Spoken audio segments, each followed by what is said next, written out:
Let's examine the role infrastructure has to play in a diversified portfolio, including its historically more stable return profile, superior downside protection, and having a higher, more sustainable income yield than global equities. The stability of the asset class is driven by the monopolistic nature of core infrastructure assets. This fundamental characteristic has resulted in a reduced correlation with listed equities, property and bonds, as well as a lower volatility of returns versus global equities. Global listed infrastructure has also exhibited superior downside protection during quarters of weak global equity returns. This is in stark contrast to global property, which has resulted in a substantially different risk and return profile. Over the last decade, in 11 out of 12 quarters where global equity returns were negative, global infrastructure outperformed. Conversely, global REITs only outperformed 50% of the time. The absolute level of performance during these periods was materially different. An average return for infrastructure of -3.3% compared to almost -9% for both global equities and global REITs.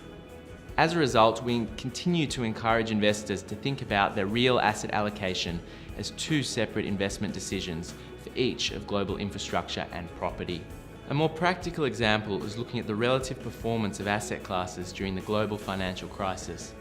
Whilst infrastructure returns were undoubtedly negative, infrastructure was down significantly less than comparable asset classes and also recovered materially quicker.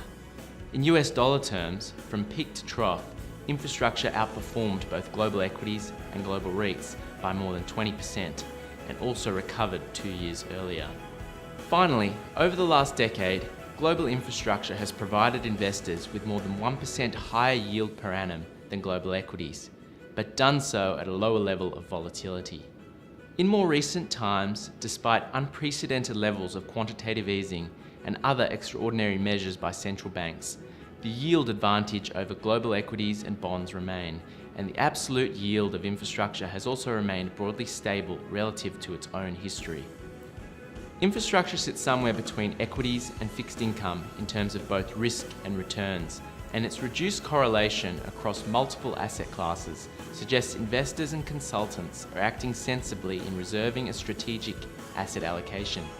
Our analysis has shown that an allocation in a diversified portfolio helps to not only improve portfolio income, but is likely to have a positive impact on reducing overall portfolio volatility and limiting drawdowns in weak markets. In targeting these benefits, investors need to recognise that a tight and pure definition of infrastructure is critical to any investment process.